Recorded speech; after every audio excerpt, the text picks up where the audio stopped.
Welcome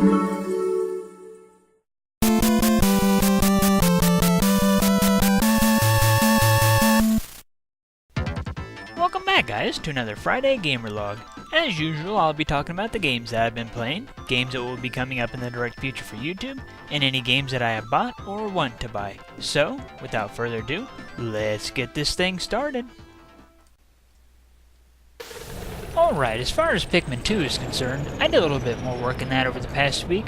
All the work that I did in it was in the Valley of Repose. I went ahead and matured all my blue Pikmin that were still leaves into flowers.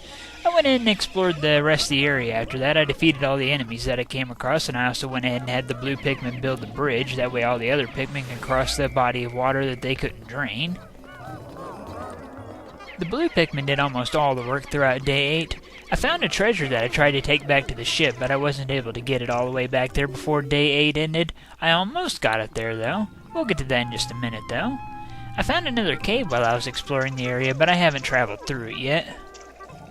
Once I was finished exploring the area, I started having all the blue Pikmin take all the creatures that they had defeated back to the onions, and I had all the yellow Pikmin take them to their onions, since that was the kind of Pikmin that I had the least amount of. So yeah, I had the yellow Pikmin build up their army throughout Day 8 as well. As I said before, I found a treasure, but I wasn't quite able to get it all the way back to the ship before Day 8 ended. That's alright though, because I was able to get it pretty close to the ship. The first thing that I did as soon as Day 9 started was I had my yellow Pikmin take that treasure the rest of the way back to the ship. This treasure wound up being called the Fossilized Ursidae, something like that. Kind of a weird name in my opinion. As soon as I finished taking that treasure back to the ship, I matured as many of my yellow Pikmin that were still leaves into flowers as I could. From there, I explored around the area a little more, and I defeated some of the enemies that I didn't defeat in Day 8, and I got some more treasures in the overworld area. One of the treasures that I got was from this Bulborb that's on fire here. I had to lead him into the water to put the fire out, and then I had to have my blue Pikmin swarm him. At first, I was thinking that I had to throw the red Pikmin across the water using the rocks, but it was a lot easier just to use the blue Pikmin on him after putting the fire out. The treasure that I got from that flaming Bulborb was like a stopwatch type treasure here, as you can see. This treasure wound up being called the Temporal Mechanism. The next treasure that I found on the overworld was protected by this enemy that I think is called a Burrowing Snagret. Whatever the case though, this enemy went down really easily. I didn't have any problems destroying this enemy. Once it was defeated, I had some of the Pikmin take its remains back to the onions to create more Pikmin, and while they did that, I had the white Pikmin dig up the next treasure. The next treasure wound up being a ring with a pink heart on it, or as the game likes to call it, a pink menace. That's actually one of my favorite names so far. I actually rather like that name. After I found that ring, Day 9 came to an end after that. I didn't get any more work done in Day 9. And I still have a little bit more work to do in the Valley of Repose, but I'll get that stuff done pretty quickly. Maybe even in Day 10 I'll have Valley of Repose finished. We'll see what happens though. I actually have more yellow and blue Pikmin now than I have red, so whenever it comes time to get some more white and purple Pikmin, I'll most likely be changing some of my blues and yellows into whites and purples. As far as Rydius chapter in Final Fantasy IV The After Years is concerned with the Mind Flayer hunting, as usual, I still don't have it. Once again, though, we will get it eventually, and like I've said a whole bunch of times, it's just a rare drop. As far as Pokemon Shuffle is concerned, I did a little bit more work in that, but not a whole lot. I managed to catch Rayquaza. I used a complexity -1 to catch him, though, and it made it pretty easy. As you can see here, I S-ranked him, and I caught him on the first try. There's also another competition going on right now for Mega Evolution Stone for Blastoise. Here's my current rank so far. I used a complexity -1 for that as well. I turned in 12 jewels for 48,000 coins so I could afford the items. I also did some more gaming with friends over the past week. I did some more Super Smash Bros. For the Wii with my friend Seth, and my friend Kaylee also joined in. We did some free-for-alls with the three of us going up against each other.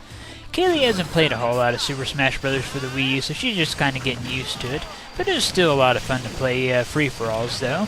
With Smash Bros., the more players you have, the better it is, really.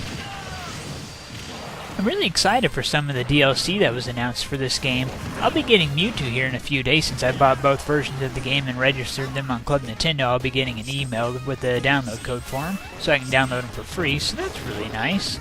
I was pretty surprised that they announced Lucas again. Of all the characters that were coming back, I didn't think that I'd be seeing Lucas, but I am glad to see him because I really like the Mother series. We haven't heard anything new about the tournament mode or the Miiverse stage yet, but I'm sure those will be coming pretty soon as well.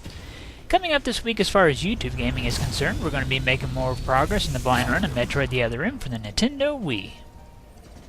As far as video game pickups is concerned, I went ahead and got a download code off of Club Nintendo for Yoshi's New Island. I was kinda hoping that they'd give us better platinum rewards for the final year of Club Nintendo. I was kinda hoping for an actual physical reward, not just a downloadable game. But that's alright because I've been wanting Yoshi's New Island for quite a while, so I went ahead and chose that game and downloaded it. And I've only played a couple levels so far, but I have enjoyed what I played of it so far. Alright, time for the question of the week. The question of the week this week is for all you Smash Brothers fans out there. The question of the week this week is, who are you voting for on the Smash Brothers ballot? Are you voting for a really popular character or a more obscure one? How about a guest character? Who are you voting for on the Smash Brothers ballot? And don't forget that if you'd like to submit your own question of the week, please feel free to do so. Just remember to submit it through a PM and not a comment. Any questions submitted through comments will not be included in next Friday's Gamerlog. Once again, it's been a pretty busy week for me, so I didn't really have a whole lot of time for some casual gaming. But hopefully by the time the next Friday Gamerlog comes around, I'll have more games to show. Whatever the case though, keep an eye out for some more in the Blind Run of Metroid the Other M coming up this week. And well, that is it for this Friday's Gamerlog, and I'll see you guys next Friday. Thank you for watching.